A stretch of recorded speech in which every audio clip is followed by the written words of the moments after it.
Ting has done a great job taking care of us and Bella. He really has gone above and beyond. I know it's really good that Jazz is being discharged, but I have mixed feelings. She is well enough to go home, which is great. But home is not home. Home means the hotel room where I'm not going to have around-the-clock nurses. Everything went wrong last time once she was discharged, so I don't feel 100% confident about that. Come in. Donut delivery service. Everything's always so exciting with donuts. Anyway, so Jazz is gonna get ready to get discharged, and mom is scared, of course, which I understand, with good reason for sure. But the thing is, again, Jazz. The thing is, you just call 911 if anything goes wrong. Me personally, I do think the Jazz should get another week because the walking, everything. I don't know what this rush is to leave the hospital. I don't know. I mean, this is elective surgery that's got to be paid for. I mean, it's all part of the show. But maybe it's like, listen, we need to get it moving. Jazz has to get to another environment. So it's like, okay, they'll go to the hotel, but I just still, at the point where you're going to the hotel, let them stay at the hospital. I actually agree with Jeanette. I mean, we know that this should not be happening. Anyway, we've been running back this episode, kind of breaking it down and everything. We broke it into pieces. Just going on after what happened with the complications of surgery and everything, and just all of the after stuff. So this is what we're getting into right now. Girl, what are you doing here? We have a surprise guest, Jessica. She's the co-author of Jazz's children's book, I Am Jazz. Some way or else, I was going to come and bring you food. So everybody makes a lot of money off of Jazz. Somebody told me Jazz was only worth $500,000. And so I said in the last episode, I'm going to get us some stats. I need to get Jazz net worth. And now I want to get Jessica's net worth too, because it better be 300,000. Yep. Yeah, because you're writing books with Jazz, and if you're worth more than her because you know how to market and make your money off of Jazz, the name Jazz Jennings, and Jazz Jennings is only worth 500,000, that's sick. This is some sort of child labor or something. I mean, this is the best case for it. I'll tell you that. Wow. By the way, guys, if you like the videos that you're watching, if you're new here, please don't forget to hit the like button. Don't forget to subscribe. Really helps out a ton. Put on your notification bell. Keep each other, posted on certain things when the lives are coming. It's a pretty cool community we're building here. Speaking of inconvenient truth with compassion. So I really love making these videos. And always thank you for watching. I was so surprised to see Jessica come in this morning. I was not expecting her to be here at all. And of course, she brought in positive energy and balloons, and she is just the best. You look really pretty. Don't touch me too much. I haven't showered in like a week. You and me both. Actually, I'm allowed to shower today, so I'm going to shower soon. I've been just thinking about her every minute since she got to New York. And when I heard that there was complications, it just was like my heart was just being squished in a vice. And I just couldn't wait to come and give her a hug and tell her how proud I was of her. And I am. I mean, I'm not saying this person should not be surrounded around like people who are really good to them in that moment. Why I'm not a monster. I'm not saying that Jazz should be around like a bunch of just like darkness, like why are we doing this, and let Jazz just do this on their own. They shouldn't have cookies. And I'm not. I just don't understand the adults that go along with this. Like, I just feel like there's other ways to make money. Like, I do. It's just sad. Like, nobody could be. I mean, I guess the people who are real with Jazz aren't in the show. So somebody was real with Jazz, but and Jeanette really. But yeah, I just don't understand it. I don't. But it's, again, I don't want this person to be in the darkness by themselves and all of that. Like, I don't. You heard what Jazz said. I haven't showered in a week. Yeah, Jazz been in that bed like Jazz was supposed to be after the surgery. They sent Jazz home and said, go use the bathroom. You kidding me? Huh. I can't believe it's happening. Hello, nice to meet you. I know. Women are horrible. I'm sorry. You see what I'm saying? Like, I'm just like, let's just, what, for a second. It's like like I get it. We are comforting. We're nurturers. We are good. but our good can be used for bad so easily, and we can look really cute doing it. Hello, nice to meet you. Like, I'm not even gonna do all that. Like, but again, this person wrote a book, and like, I'm gonna help people to accept this thing, and maybe their kids can do it too. Like, it's like, yo, like, there's a way again to have compassion in reality, but it's all women. A lot of times we want to be heroes. It's part of the borderline personality disorder. Every last one of us right has what it starts off at a level of attention seeking behavior. Every woman has it. It's okay. It's okay. Right? We just got to be honest about these things. But come on, what is hello? Nice to meet. What are you talking about? I don't talk to my friends like that, Like, it's just, oh my God. I named Appropriately. when I was a little kid. I named my penis Caterpillar, so now it's Butterfly. I mean, it couldn't be more appropriate. You look really good, Mom. I have aged a few years since I've been here. Actually, my dad had a little heart thing. He went in for a simple procedure. Yeah, it was supposed to be quick and easy. And my mother calls and she's like, your dad is in the OR and we might lose him. And he almost died. But he didn't. But he didn't. But I He's didn't alive. know. It's like, universe, leave us alone. You need a vacation. I don't even know if at this point I'd be able to relax because my brain is just like shooting off fireworks right now. I see that Jeanette is trying to be strong and stoic. So as much as I want to support Jazz, I need to be there for Jeanette too, because she couldn't possibly have more on her plate. I'm going to take you out for some fresh air. Oh, yeah. You need a little sunshine. And you'll be okay. You can leave me. Ari'll be here. I'm just gonna nap The anyway. nurses are around. As much as I hate to leave Jazz's side, I need to get out of the hospital a little bit, and I need a friend right now. And Jessica came at the perfect time. Can I give Can you a hug? imagine just laying in bed the whole time, like electing to lay in bed the whole time? Like, I like laying in bed, right? I do. I have, wait a minute. Let me just see. Hold on.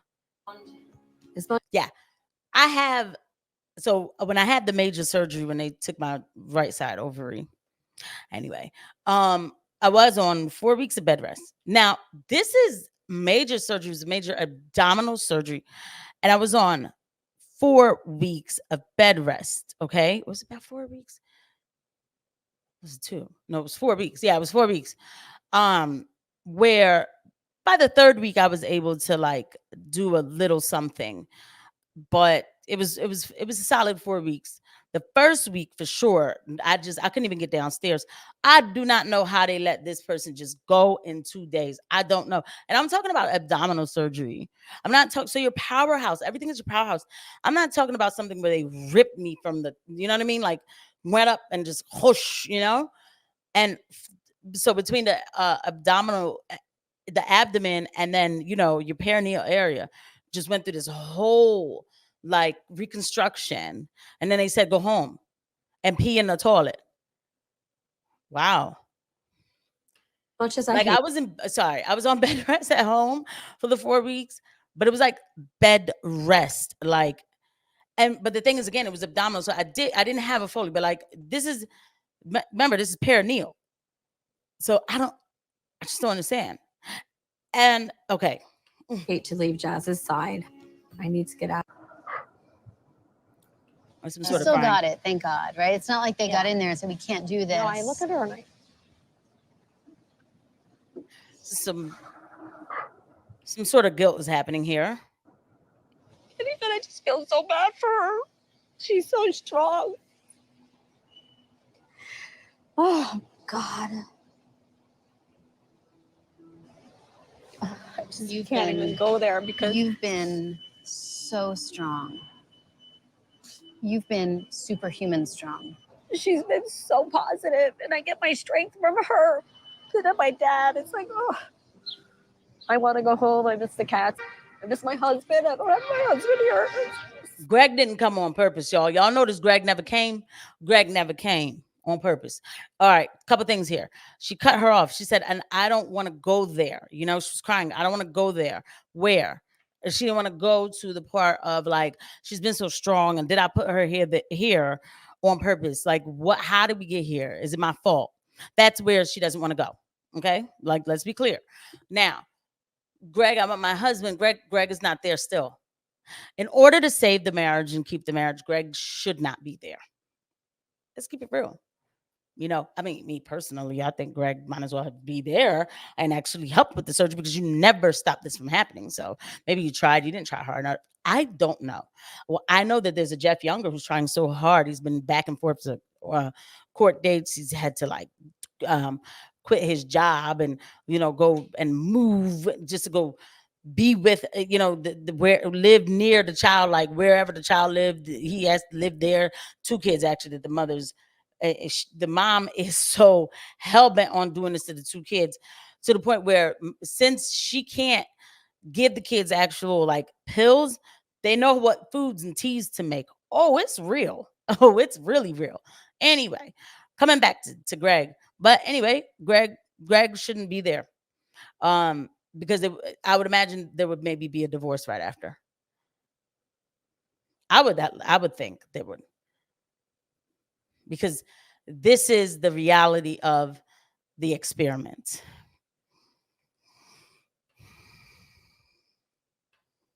Overwhelmed. Greg and I have been separated for about 2 weeks. Okay, so Greg finally came. Okay, so maybe Greg needed to get through the threshold without being there. 2 weeks. 2 weeks. 2 weeks and Greg finally comes. They had to send this child right back to the ER. And Greg finally comes in 2 weeks. Okay. I'm so relieved I can now share the parenting with him and I don't have to take it all on myself. Can you put my shoes on my feet? Because I want to feel like ready to go. When's the last time you put on a pair of shoes? Last time I had to get up to leave to the hospital. It was really hard to be away from Jazz and Jeanette while Jazz is recovering from such a major surgery. I know they've been through a lot together. Now that I'm here, I just want to really just give my love and support to Jazz and Jeanette. Look at her with the sunglasses. Is there anything we left behind? Everybody do a clean sweep. So right now I am being really positive. Dr. Ting says she's healing, but we have been through so much. How couldn't I be afraid that something's going to go wrong again? I feel like barely anything has gone right this entire month. I can't believe we're finally leaving. I know. We have a new hotel for you. It's really cute. I hope I never see you again. No, we appreciate everything. Take care. Bye. I'm ready to get out of this hospital. Jazz lost a lot of weight. A lot of weight. There's one thing about hospitals. There's nothing to be happy about, right? But you know, the last couple of times, a while ago when I was in the hospital, I lost like 15 pounds in 3 days. It's like, yo, what the heck, yo? How come I can't do this at home? Okay. No, I feel like I've been waiting and waiting to heal, having no control over my life, and now I am one step closer to going home. Thank you so much.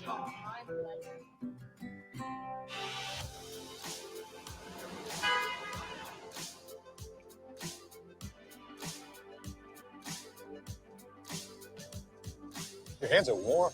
My feet are cold, but my hands are warm. On a Papa squat. It's beautiful. I'm so relieved to have Greg here. It's been great having Ari to lean on, but she's still my daughter and I don't want to burden her too much. And I haven't wanted to put pressure on Greg, but I needed him so badly. I needed him. I know it's been an emotional roller coaster for you. It's been like that for me. I haven't seen it as much, but that was great that we had Ari Yeah, to no, stay she's with been a you. big That help. enabled me to get back to work, but I always felt distant. I always felt bad that I wasn't able to be here. Did you realize how the situation was? Like, what did you envision in terms of her medical care and what she needed and how it was going to be? Yeah, I don't want to get it too much into it. In our family, there's always been a philosophy of divide and conquer. And in this case, for me, it was very difficult, but I had to come back home and go to work. I would not have left if I had known that Jazz was going to go into surgery for the second time. I would have absolutely have stayed. I just didn't know. I know now that there's going to be some time for this wound to heal. I know that she's going to need some cosmetic surgery down the road. Talking about like exactly like how much she needed help. Like, did you envision like every time she went to the bathroom, she'd have to have this and I don't know, for some reason, tucked in and not just the way she is? I actually thought that that was something that the staff does. she was fine about it. I don't know why. I can't explain it to Greg. The mental toll this has taken, no one can appreciate or realize how serious and how scary and how emotionally draining this whole experience was. Well, I'm really let me fix it for them and we'll wrap it up here. I mean, obviously, these people are still together. Obviously, you know, this they didn't break them up. But I'm telling you, what's not being said here is I didn't come because this shouldn't have happened. For Greg to start off with, in our family, we have a philosophy of divide and conquer. What does that mean? Divide what? You had to go to work? What are you talking about? What would make you say that? Divide and conquer of we don't listen to dad. We go with what mom says. Or we don't listen to dad. We go with what Jazz says, right? That's what's been going on. That's what's been going on. That's who's been in charge. It's Jazz and mom been in this thing, you know, together driving. Mom took the steering wheel, you know, Jazz is there. And Greg is all the way in the back. Not even in the back seat, but like if it's like the pickup truck or something in the back. Or the station wagon, all the way in the back. And that's what Greg is saying. So when Jeanette says, did you envision like what it would be like with her medical care? No, he's like, I don't want to go there. He's trying to say, let's spare the conversation, especially on camera. You know, I'll go off at 5 o'clock in the morning when the camera's not around. And then Jeanette is saying, I can't get him to understand, you know, how emotionally draining it is. No, he knows. He knows. But what he's not saying is, you did this. So I left you to deal with this because I didn't want any parts of this. I didn't want any parts of this from he was 2 years old. But you said this was a thing and I went along with you because you're the mother. And I told you that he was too young to even get involved with this. And you didn't listen to me. And I went along with you because you're the mom. And I'm starting to question myself as a man. And I don't want to go there. Greg knows what you've been through. Greg just doesn't want to talk about it because Greg says you deserve everything you get. And I wonder how far that kind of thinking will go, allegedly, in my opinion. I'll see you guys at the next video. Bye.